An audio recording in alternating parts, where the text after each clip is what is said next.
we would like to share some of the ways that you can fulfill your brand promise, or at least you can check if you are following that consistently, then great. If not, start doing it consistently. And there will be some areas where you're not doing anything at all, so you can start adding them on. So the first one is very important. It's basic, it's critical, is to understand the brand promise.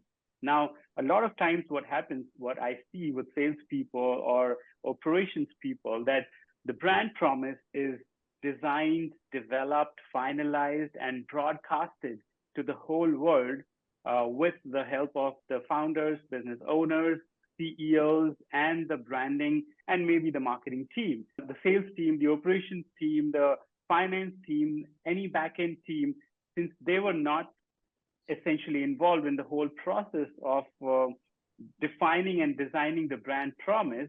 I've seen that's one of the biggest gaps, that they don't understand the brand promise. And that should be the starting point for you. If even if you are, let's say, a sales professional and you are working for a brand that has been in the business for 100 years and the brand promise has been set for the longest time, the first thing that you need to do is to first go find out what is the brand promise of your business, of your company. Understand it word by word clearly.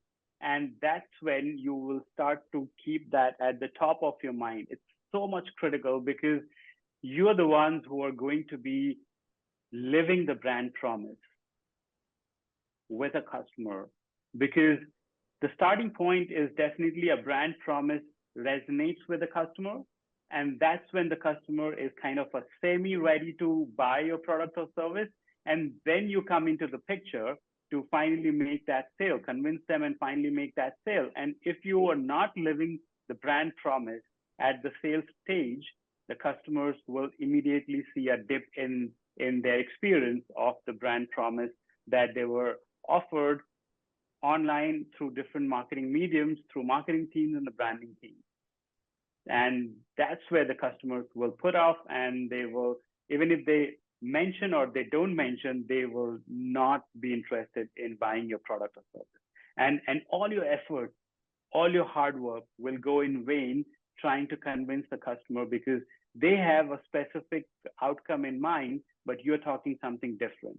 So you need to align your speech, your interaction, your presentation, your negotiation, all in line with the brand promise. And that's the power of the brand promise.